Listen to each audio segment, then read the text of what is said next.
Have you wondered why a property advertised for 3 million naira suddenly cost about 4.5 or more after refundable caution deposit, agency and legal have been added?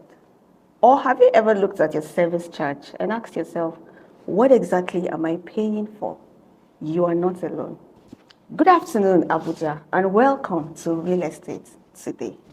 On today's episode, we're shaking tables.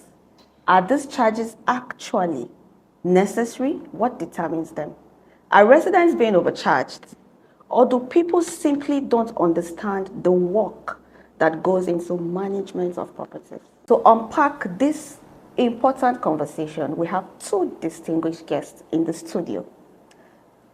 Joining me today are representatives from Jide Taiwo, Mr. Hamidu, to my far left, and from Dele Olaya and Associates, Mr. George.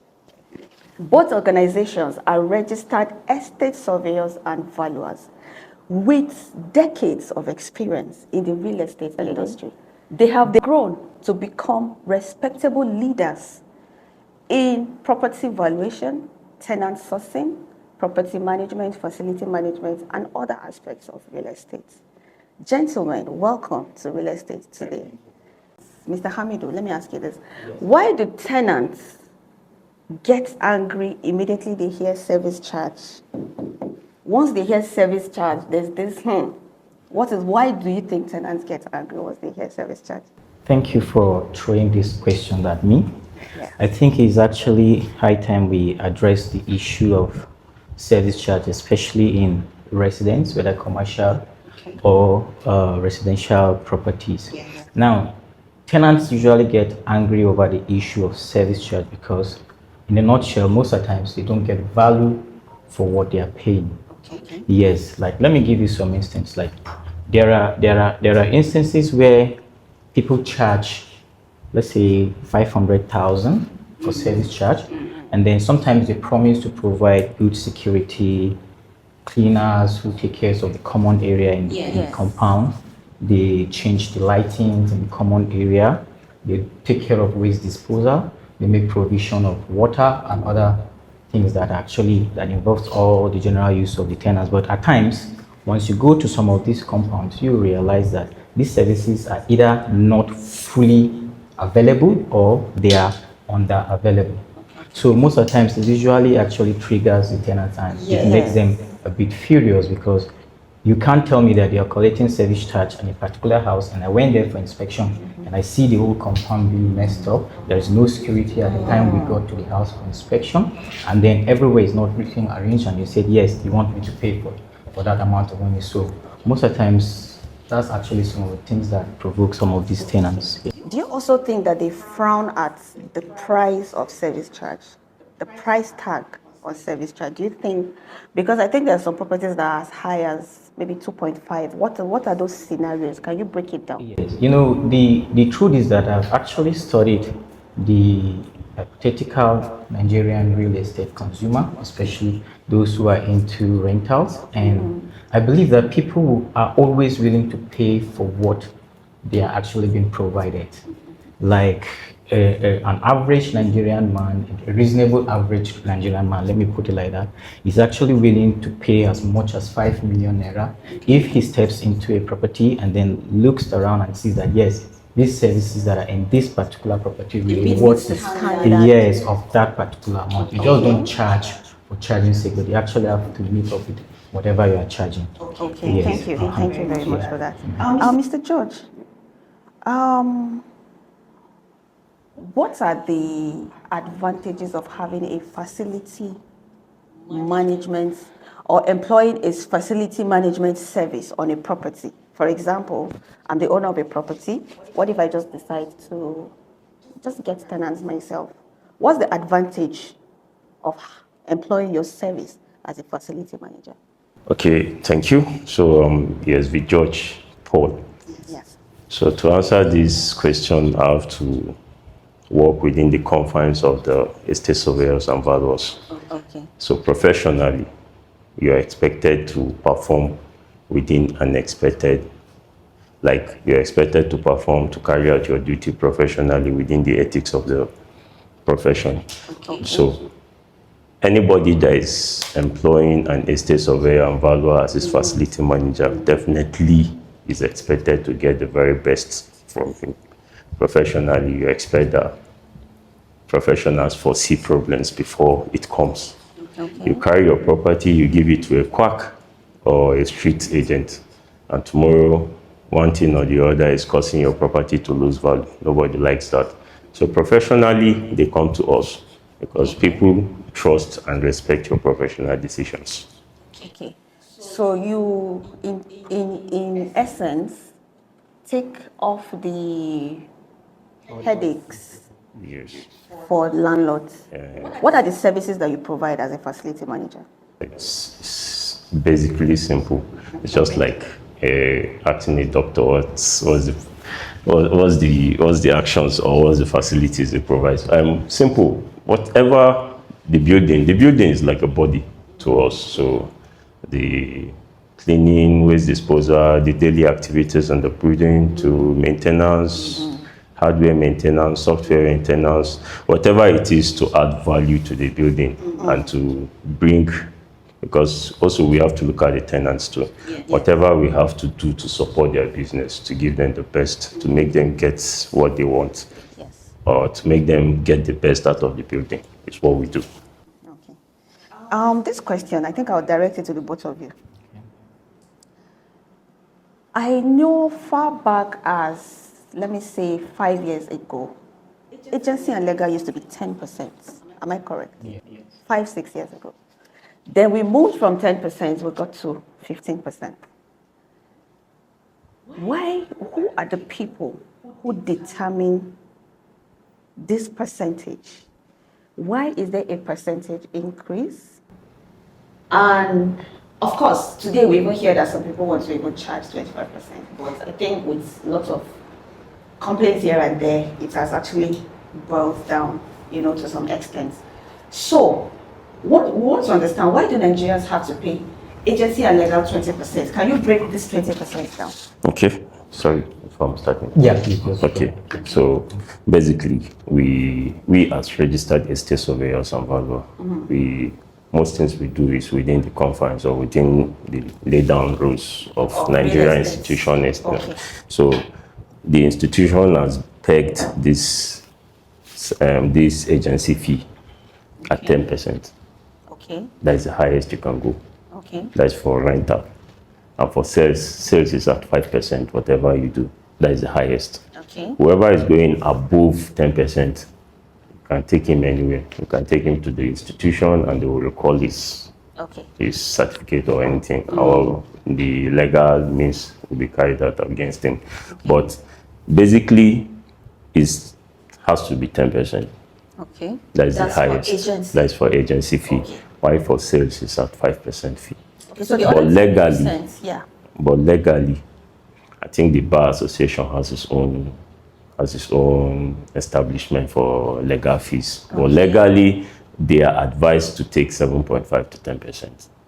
Really? Yes. Okay, let's hear from you. Yes, thank you. Like my noble colleague has actually spoken, he has actually said most of what I intend to say. But looking at your question, you were asking about 5 years ago. And there is actually something that I understand about the real estate profession. Okay. I think the people who are into real estate 5 years ago are not as much as people who are practicing it today. Okay. So like every day the profession keeps getting new people who are actually venturing into the practice. And the real estate practice is like an open profession except for valuation. Yes. At some point, and then facility management with actually requires professional. But once you look at agency, it's something like almost everybody can do it. And you are in Abuja, you know that half of Abuja people are agents. Yes. Exactly. Yes. So you understand what I'm saying. So why actually this change in the increase here in the charges fee is actually as a result of the population of people who are practicing it. That's one. So most of the times the fee is usually not enough. Because 5 years ago, they were doing 5%, and there were few people. So 1 or 2 agents could share 5%, and then they are okay. So now that there are a lot of people, by the time you give them 2.5%, or the 5%, usually not enough. So that's actually when the now profession say, okay, let's do 10%, so that an agent goes with 5%, while the mother firm keeps its own 5%. But does it matter? Sorry. Okay, sorry. Does it matter the number of agents? Because if we're increasing percentage by the number of agents involved in a transaction, Yeah. are we saying that this increase are bound to continue? Because I'm saying now, does it matter the number of agents involved in a transaction? No, not really. But the truth is that legal fee used to be at 5%. Okay. But as of last year or last 2 years, the Nigerian Bar Association have come up and said, okay, their legal fee in all contractual documents is now 10%. That involves renting or lease, yes, for legal fee. So they brought up that standard that they are going to charge 10% as legal fee. And then while the real estate and management board itself they actually take their own standard at 10%. Okay. So you see, that's actually what comes about the 20% people are charging. Okay. To be fair, I had read before in the Nigerian constitution that agency is meant to be 10%, capped at 10%. Yes. Legal is 5%. So now if you're saying legal has said that what they want to be collecting now is 10%, has this been constitutionally passed as a law in the country? Do you know? Well, I don't know whether it has actually gone to the Senate, whether they've approved it or not, but I think the Bar Association as a body, they have their own right within their jurisdiction to determine how much they feel is worth for their services. So whether the Senate approves it or they've not approved it, whether it has become a constitutional law, I'm not actually really certain about that, but I know that they actually have that right to decide within themselves that, oh, we're providing these services and then we need this particular money. Like, this is what we want to take as another question. Do you think this percentage, looking at the Nigerian economy right now, everybody just feels the government needs to do everything. We on the other hand feel like some of us also need to do something for each other. Exactly. Rent prices are high. By the time you pay rent, you pay service charge, you pay caution deposit, you pay agency and legal. Do you think this agency and legal percentage can be reduced? Well, honestly, as it is right now, the agency and legal fee cannot be reduced. But each transaction, it's unique in its own way. There is no two real estate transactions that are actually the same.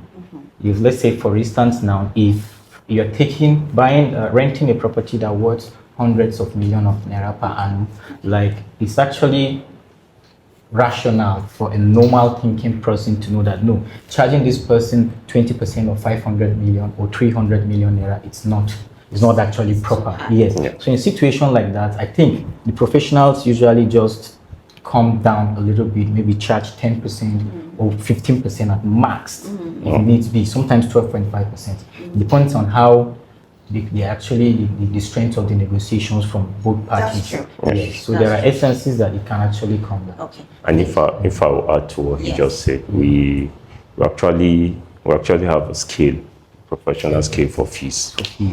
So every transaction, if you're dealing with an international body, they will demand for that too. They demand that you charge them according to the professional scale. So in that professional scale, you see you will see the percentages of each fee or each payment that comes to you. So you just submit to them and they verify and pay you. So it's not basically, it doesn't have to be the 10-5% or 10% that everybody knows. Because I know that there are some facility managers that actually charge, they still do 15%. Maybe because, like you said, maybe they are or they're just trying to be fair or trying to understand that it's not easy anymore. But I have a question for you, Mr. George. When it comes to legal fee, I know you're not a lawyer, but as a facility manager, what exactly does the lawyer do to deserve that fee? For the tenants, I'm talking about residential now, residential properties. What exactly does the lawyer that you pay that 10% to do in that transaction to deserve that fee? Okay, if I will advocate for the lawyers, let me stand for the lawyers on this point. So basically, it's they do a lot. Coming up with a tailored tenancy agreement to suit you and suit what you're doing in the business and the facility. It's not something you just do copy and paste. Okay, the lawyer does a lot for the facility manager. For the facility manager and the tenant in question. Okay, what does the lawyer do? That is where I'm going to. The tenant in question, what does the lawyer do for the tenant? Outlining your do's and don'ts in the facility is something that you basically can't know. That is not written in every facility that this is what you're supposed to do, this is what you're supposed to do, these are the do's and don'ts. But the lawyer now will go as far as bringing those do's and don'ts out and say, okay, these are what I expected of you, these are what's expected of the landlord. But that is in protecting the property, right? It's a common knowledge too, but in protecting his own rights too.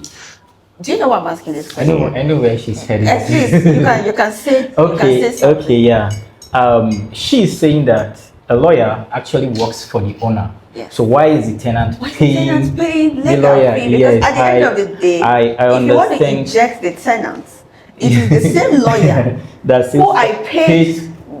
I know where she's heading to. Yes, Yes. I think some people they have different views on who pays legal fee. Yes. Most landlords have their own lawyer to draft their tenancy agreement, and they pay them.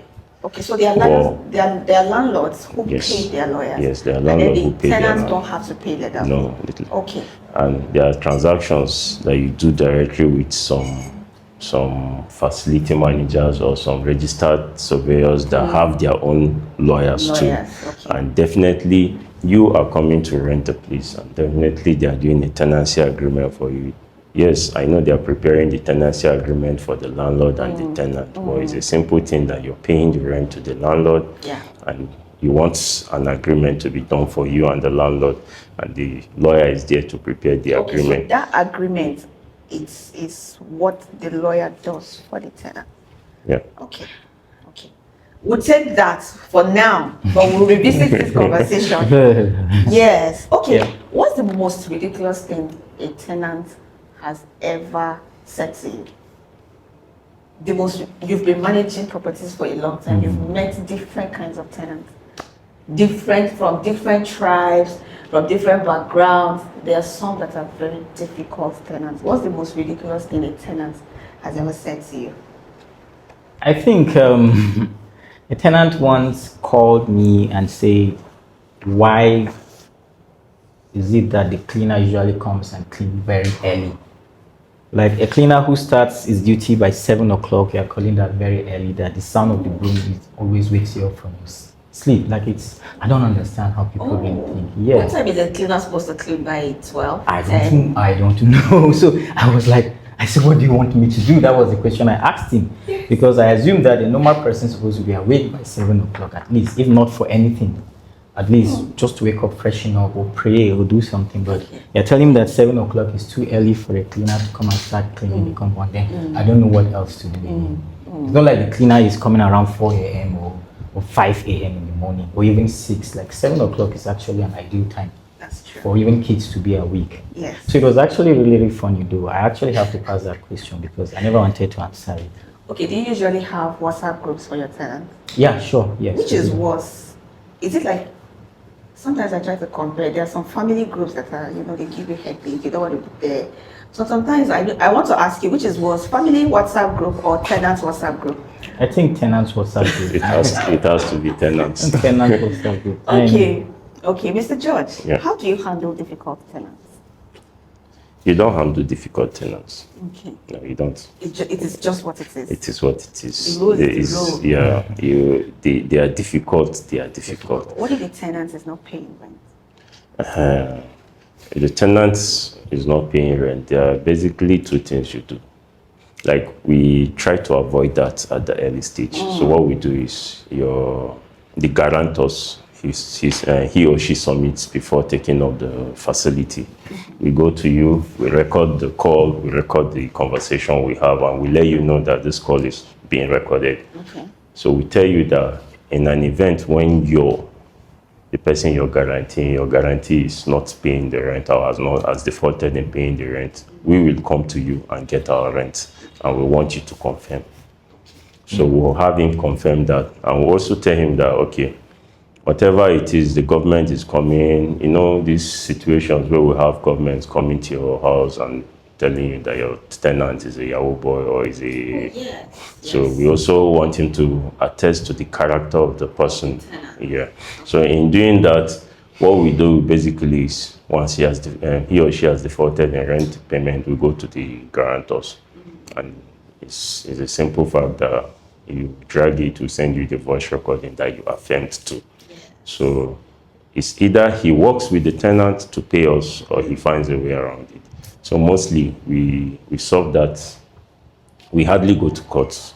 Since we started that procedure, we hardly go to court. But if it warrants us going to court, it's another secret too. How do you ensure that the guarantor has the capacity to make that payment? Thank you. Pay for the tenants in case the tenant fails? We actually have a specific guarantors we are after. Okay.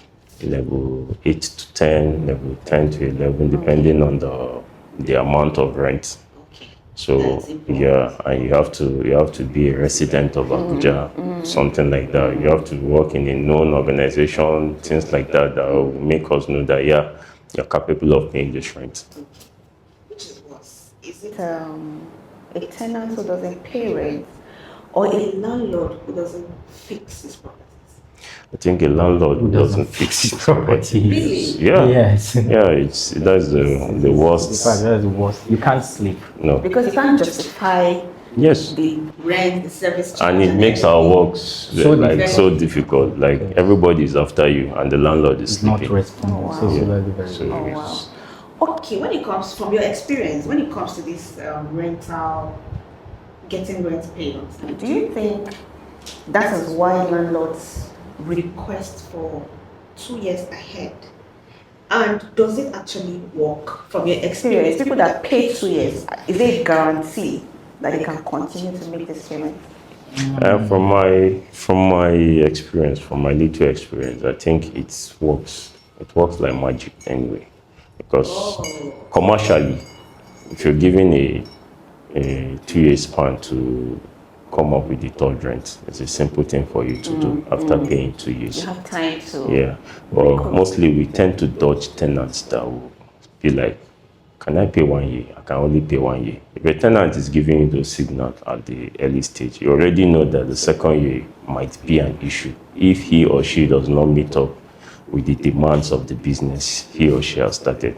So we tend to dodge that by looking for those tenants that will be like, okay, yeah, I think I can pay 2 years. And once they pay 2 years, they have a long time to plan and make those profits and give us our third year rent. So that's for commercial. How about for residential? Mr.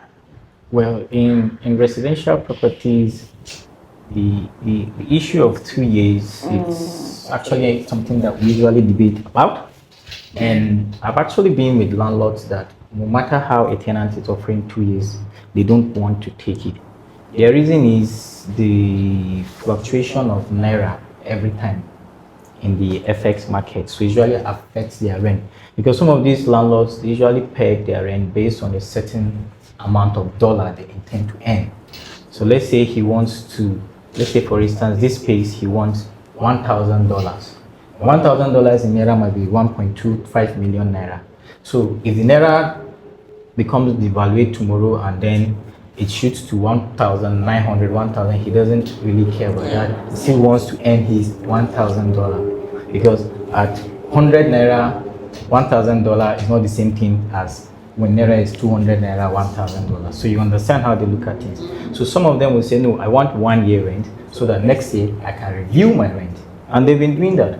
I've had landlords that if you enter his house this year, next year he will review his rent. And Is that allowed? Are you allowed to review rent within a year or after 2 years? Yes, there is no any statutory law that gives stipulated time to review rent. You understand? Really? Yes.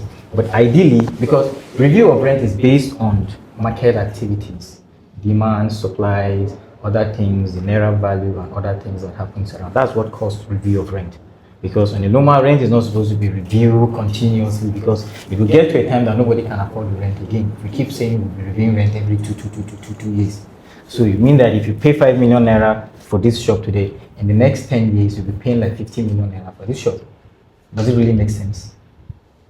I'm surprised to hear that you are actually allowed to review your rent yearly. I thought No. Yes. you can only review your rent after every 2 years. No.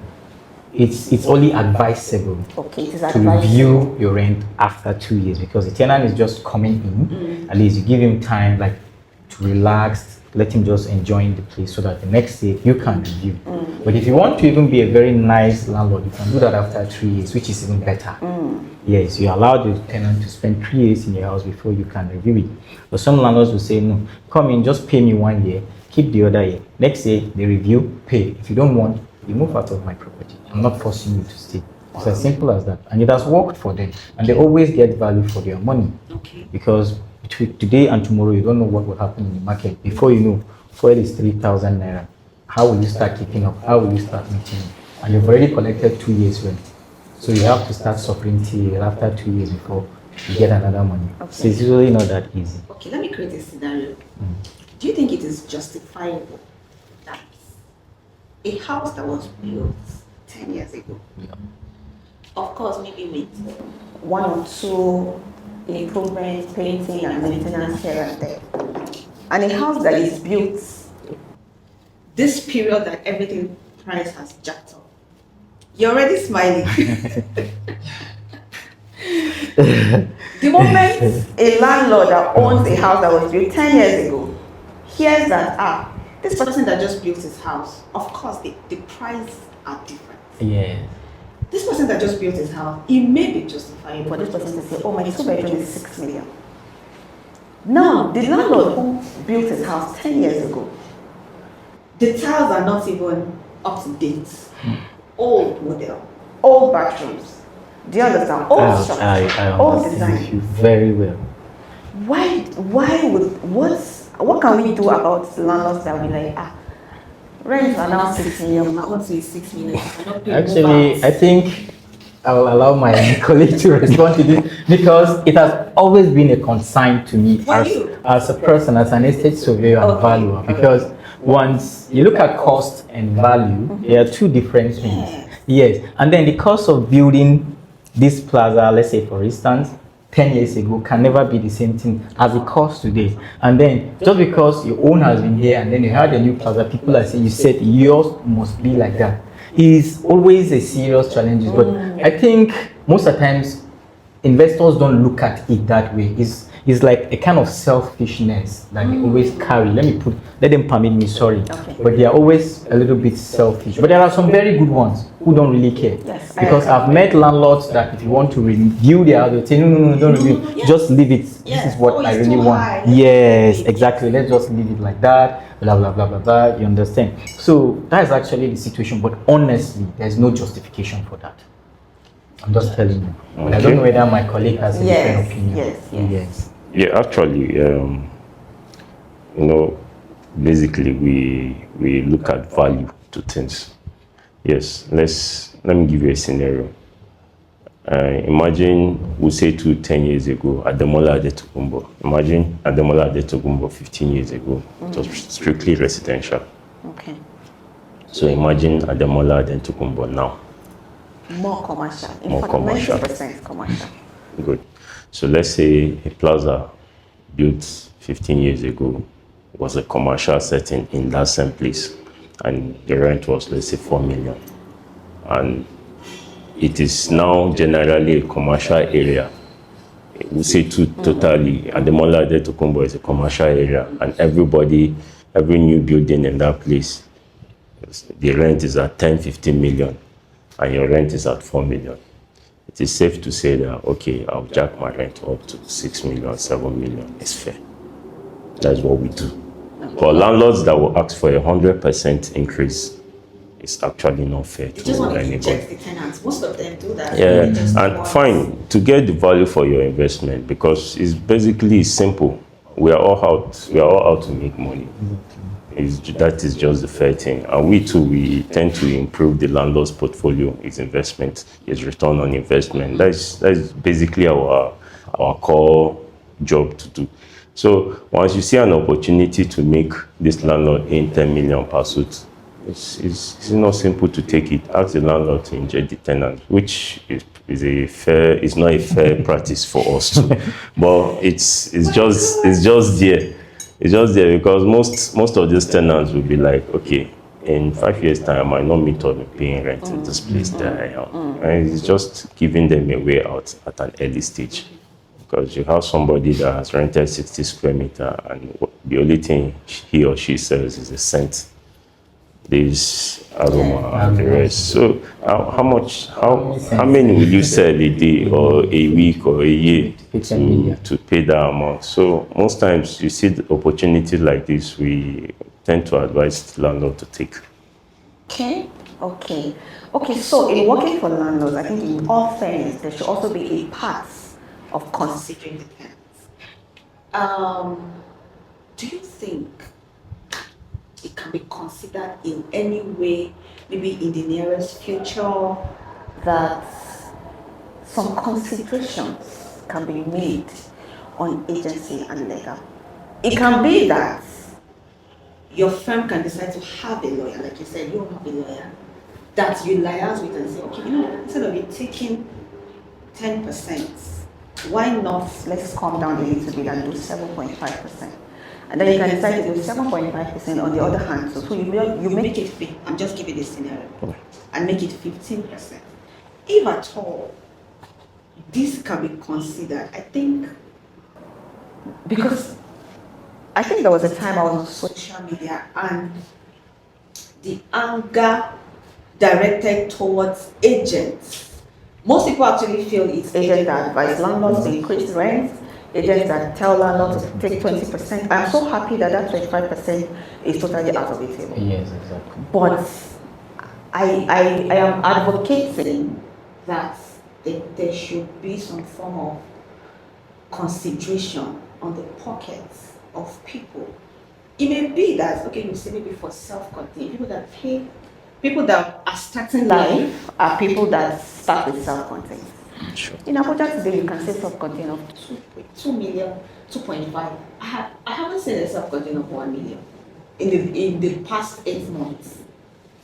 Can there be a consideration, at least on the part for self-contained, to say, okay, maybe this should just be paying 10% for agency and legal, or this will just pay 15% for agency and legal, or this should be taken out, this should be taken out for self-contained. This is just a scenario I'm giving.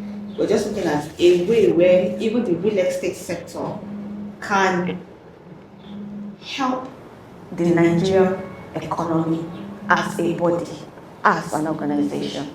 Thank you so much, Mr. George. Thank you so much, You're Mr. welcome. Hamidu, for coming to today's show and for shedding light on one of Abuja's most powerful topics. And we have addressed the elephant in the room. See you next time on Real Estate Today. You're welcome. You're welcome. Thank you. Yes. Thank you so much.